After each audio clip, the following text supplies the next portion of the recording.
Buenas, esta es la exposición del proyecto industrial del curso de instalaciones eléctricas. Los integrantes somos Andrés Josué Álvarez Quesada, Leiner Fernando González Ayala, Aaron Josué Chávez Castro y Harold Campos Jiménez.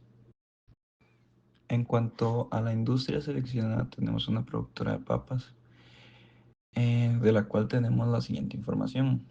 Se plantea el diseño eléctrico de una industria alimenticia productora de papas, la cual se encuentra ubicada en la Cruz de Guanacaste.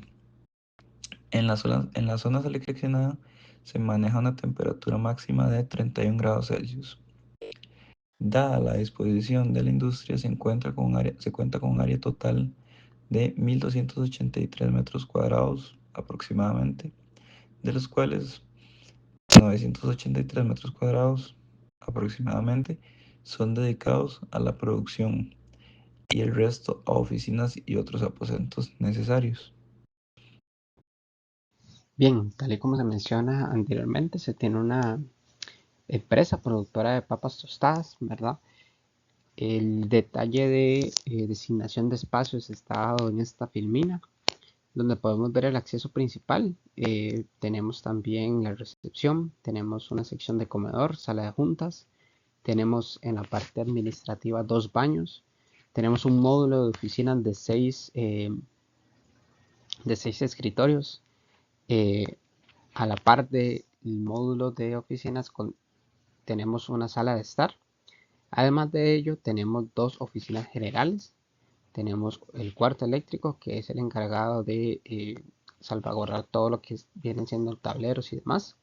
Tenemos una bodega de materia prima y tenemos una bodega de producto terminado. Finalmente, la zona 113 y la zona más grande de todo el proyecto es la zona de producción. En esta zona de producción se encuentran dos líneas de producción de papas tostadas que inician con el lavado de las papas para posteriormente seguir en la sección de cortado.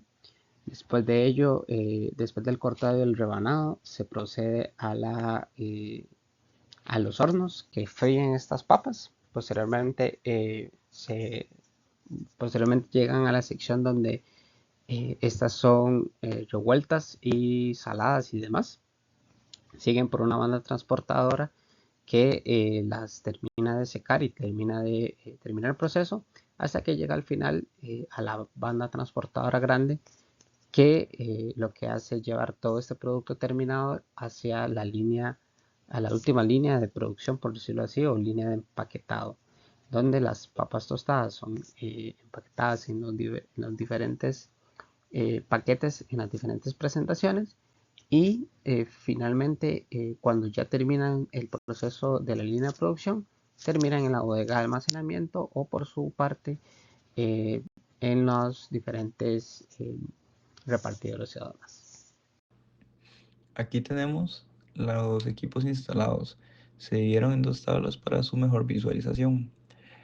En cuanto a la primera tabla, la tabla 1, lista de equipos, motores, como bien su nombre lo indica, se refiere a los motores que tenemos en la empresa.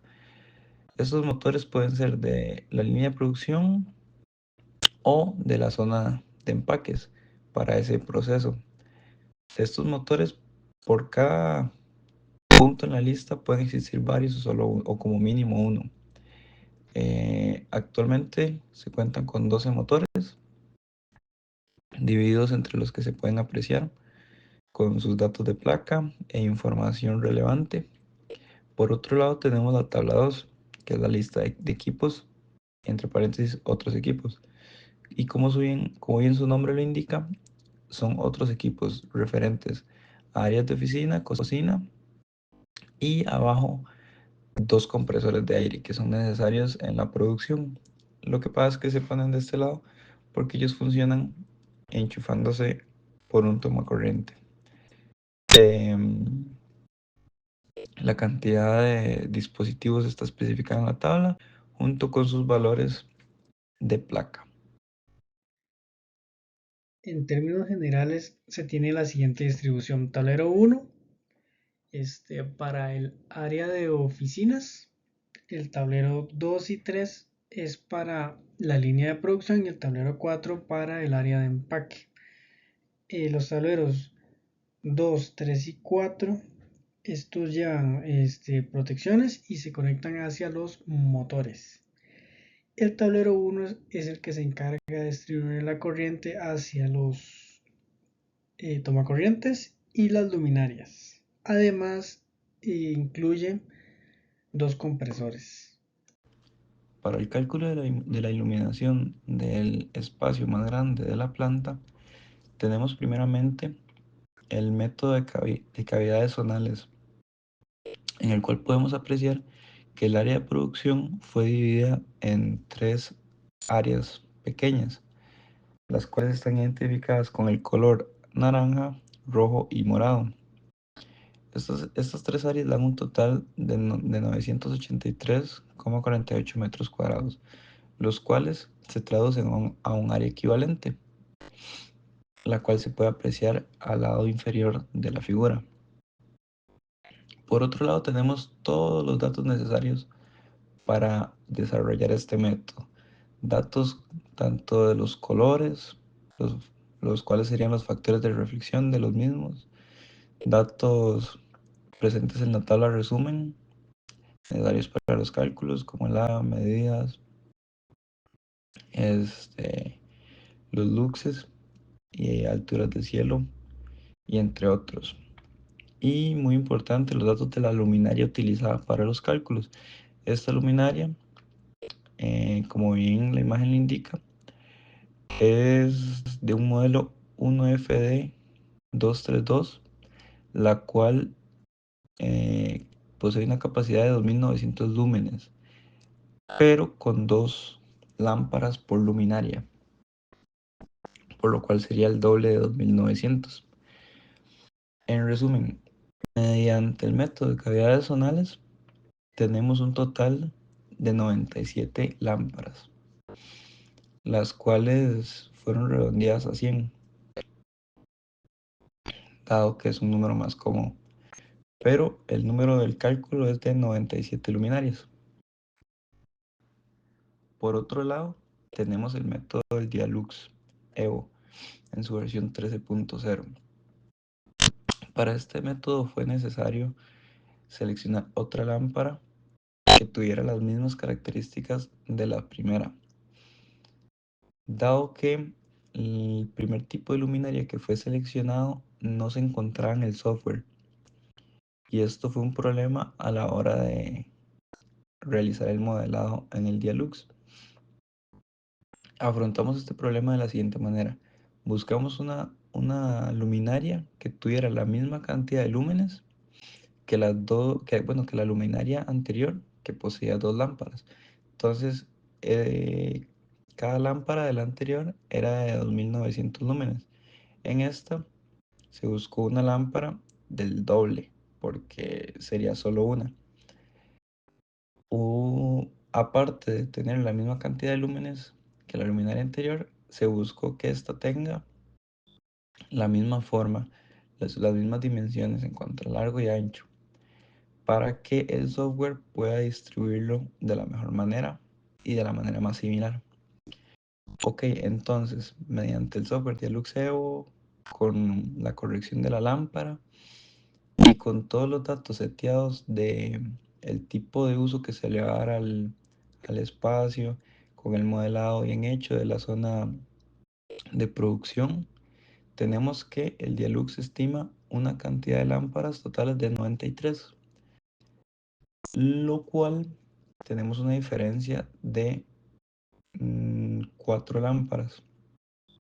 Estas 4 lámparas que diferencian entre el método a mano de cavidades zonales con el método del software del Dialux puede verse a distintas razones.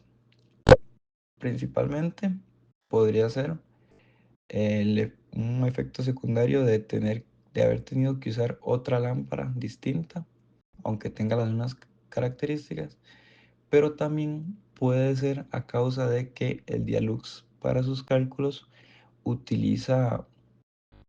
toma en cuenta también las ventanas en el diseño, cosa que mediante los cálculos de cavidades zonales no se puede tener en cuenta. la iluminación que pueda entrar por las ventanas, por lo cual puede que el software haya hecho una aproximación a las lámparas necesarias más precisa de lo que el método de caídas zonales eh, pudo realizar.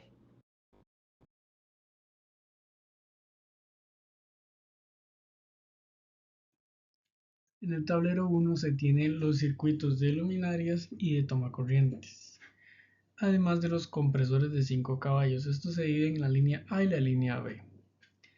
En este tablero se trabaja con un voltaje de 120 y 240, además de un rango de corriente desde los 12,2 amperios hasta los 21,34 amperios de los compresores. Adicionalmente podemos ver las tuberías utilizadas que van desde media pulgada hasta 3/4 de pulgada. El cable de puesta a tierra, que es de 12 AWG, 10 AWG, dependiendo del calibre de las líneas. Y también podemos observar la caída de voltaje, que esta cumple que sea menor al 3% de acuerdo al NEC. A continuación se van a mostrar algunos de los cálculos que se realizaron para obtener los datos de la memoria de cálculo. Por ejemplo, se tiene el cálculo de la corriente para el circuito T1 CT01 que abarca recepción, el comedor y el área administrativa, donde se toman los voltiamperios multiplicado por un factor de 1.25, se divide entre 120 voltios y se multiplica por 0,91. Basado en este cálculo se puede obtener el calibre del conductor, que sería aproximadamente un número 12, pero este podría generar altas pérdidas de tensión para los tomacorrientes de gran longitud. Por lo tanto, se escoge un calibre número 10 AWG THHN, el cual no genera pérdidas en la caída de tensión. Esto se puede comprobar con el cálculo que sale a la derecha, donde se tiene un porcentaje de caída de tensión del 2,78%, el cual es aceptable ya que está abajo del 3%. A continuación se presentan los cálculos para algunas corrientes. En el primer caso se tiene la corriente para el tablero número 1, donde se toman las corrientes de las líneas A y B sin considerar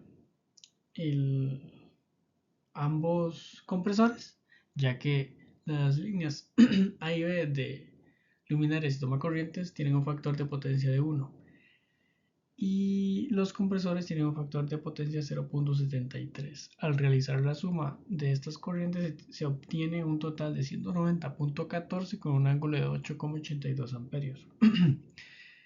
Más abajo se tiene el cálculo para la corriente de diseño de los motores, donde se debe tomar la corriente nominal dada por la tabla del NEC, se multiplica por el castigo por cortocircuito en porcentaje y se divide por el castigo por temperatura. Y por último, se tiene el cálculo para la corriente del alimentador principal. Esto considerando el artículo 430.62 del NEC, que menciona que la protección se debe tomar el valor del corriente del disyuntor más grande más la suma de las corrientes nominales de cada subalimentador. Seguidamente vamos a ver lo que son los tableros 2, 3 y 4. Como tal tenemos la distribución, tanto los motores de producción como los motores de empaque. En esto se puede observar que tenemos dos líneas de producción, en este caso el tablero 2 y 3, y la cuarta sería nada más la de empaque. Las corrientes nominales vienen de la tabla 43250, tomando en cuenta que ellos son, en todo caso, todos los motores son jaula de ardilla. También se tomó como referencia la columna de los 460 volts y bueno, sus caballos de fuerza para la determinación de esas corrientes nominales. Iniciando la parte de los contactores, como tal, nosotros utilizamos la tabla que el profesor nos facilitó de los contactores NEMA, donde por medio del voltaje y sus caballos de fuerza de cada motor podemos determinar así tanto los contactores de la parte de producción como la parte de empaque. Para el caso de las sobrecargas, tenemos en cuenta tanto la norma 430-32A1, que nos indica que cualquier motor que tenga un factor de servicio mayor a 1.15 tendrá que ser multiplicada su corriente nominal por 1.25.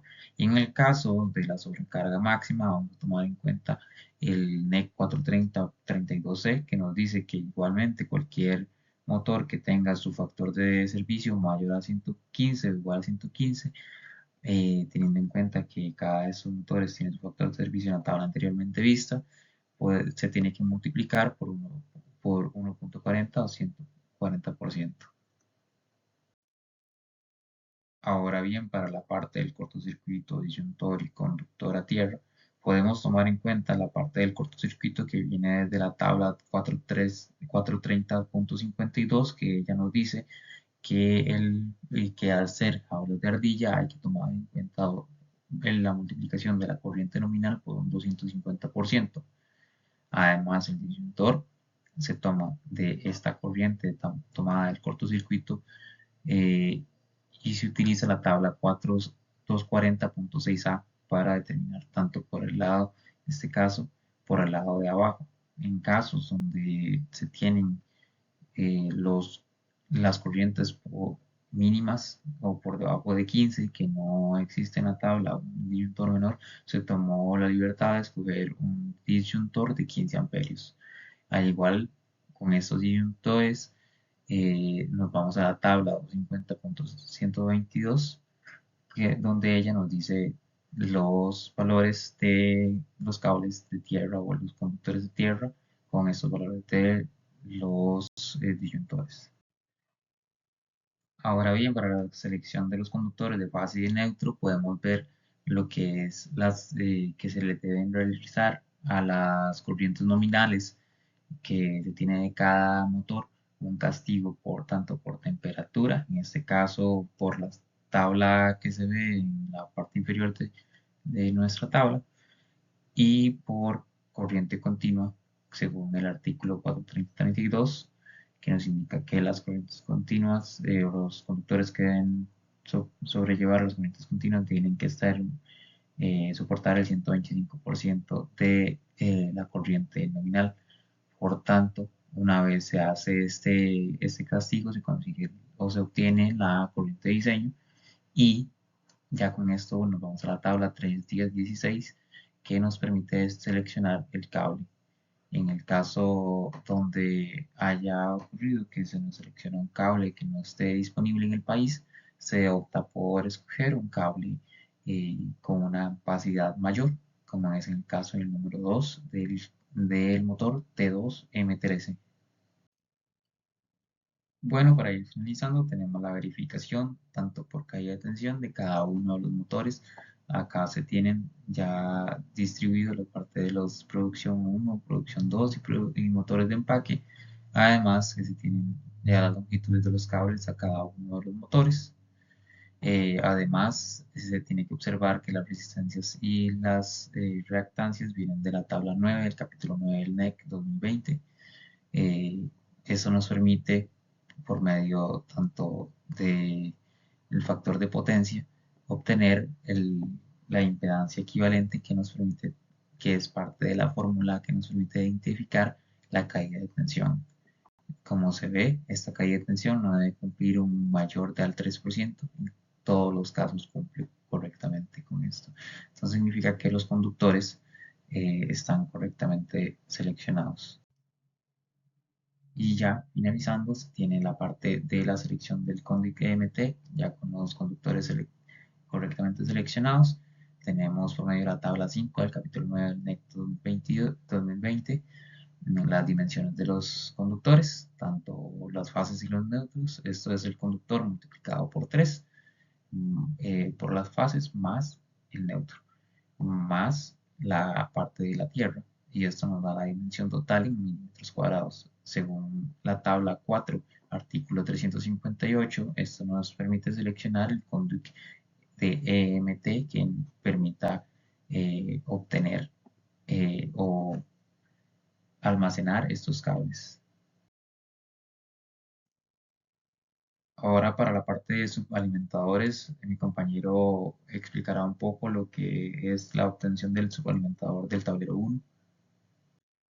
Para el subalimentador del tablero 1 se debe considerar que los cálculos tanto de luminaria como para tomacorrientes se toma un factor de potencia igual a 1, pero también se tienen los dos compresores, que estos tienen un factor de potencia de 0.73. Por lo tanto, se debe considerar en el cálculo de la corriente. Para obtener el valor del subalimentador del tablero 1, se suman las líneas A y B de luminarias y tomacorrientes, además de la corriente de ambos compresores, considerando el factor de potencia, es decir, el ángulo de esa corriente, y se obtiene una corriente de 190.14 amperios, lo cual indica que debemos usar un disyuntor de 200 amperios a dos polos. Ahora bien, para las corrientes de los subalimentadores, en este caso el 2, 3 y 4, primeramente para encontrar la corriente total, simplemente es una suma, en este caso tomando en cuenta los ángulos de las corrientes, y para la corriente como tal del alimentador se deben hacer por el artículo del NEC 430.24, nos dice que la suma debe ser de la corriente más alta por el 125 más la suma de todas las demás corrientes. Esto nos permite determinar la corriente ya del alimentador tanto para los motores de producción como para los motores del empaque. Ahora bien, para la parte de la selección de la protección de los alimentadores, nos tomamos de la mano del artículo del NEC 430.63 que nos dice que ese se obtiene por medio de suma, la suma del disyuntor más grande de cada uno de los circuitos ramales, más la suma de las demás corrientes de todos los motores, en este caso, siendo en la parte de producción los motores de 150 amperios y la parte de los motores de empaque el disyuntor de 15 amperios. Esto nos permite determinar por medio de la tabla 240.6a, además de conocer que al trabajar con motores se debe escoger un disyuntor por debajo de la corriente de falla, podemos determinar tanto los disyuntores para los motores de producción como los de empaque. Con estos disyuntores nos vamos a la tabla 250.122, que esto nos permite determinar el conductor a tierra de estos subalimentadores.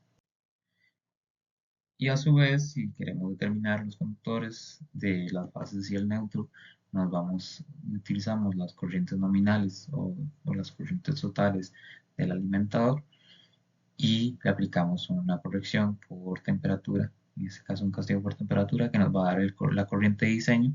Esta corriente de diseño nos permite por medio de la tabla 3.10.16 del NEC determinar el cable o el conductor de estas fases y el neutro. Y para ir finalizando, bueno, comprobamos igualmente como hemos hecho anteriormente en otras ocasiones la caída de tensión. Volvemos a utilizar la reactancia y la resistencia de la tabla 9 del capítulo 9, las longitudes que obtuvimos de los planos y el factor de potencia para determinar las impedancias en cada uno de los alimentadores o subalimentadores.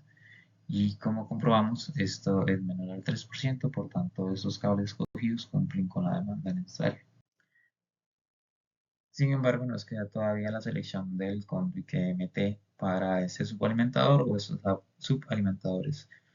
Igualmente, con la selección de los cables, de los conductores y apoyado en la tabla 5 del capítulo 9 del NEC, terminamos las dimensiones de los conductores. En este caso son 5, serían 3 de fase y 1 de neutro, por eso los 573.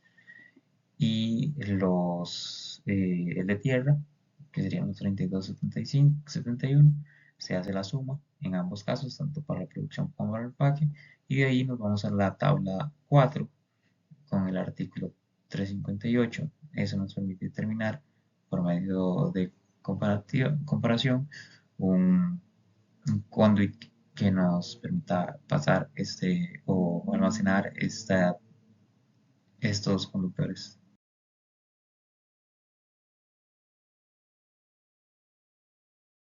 Esta sección hace referencia a la selección del transformador secundario.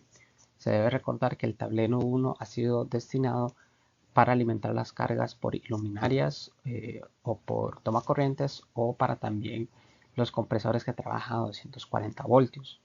Se debe recordar que el secundario del transformador principal da un voltaje de 480 voltios. De esta manera se necesita un transformador secundario o un transformador de balance para que pueda entregar este voltaje que las luminarias, los tomacorrientes y este tipo de compresores requieren para que se mantengan estables.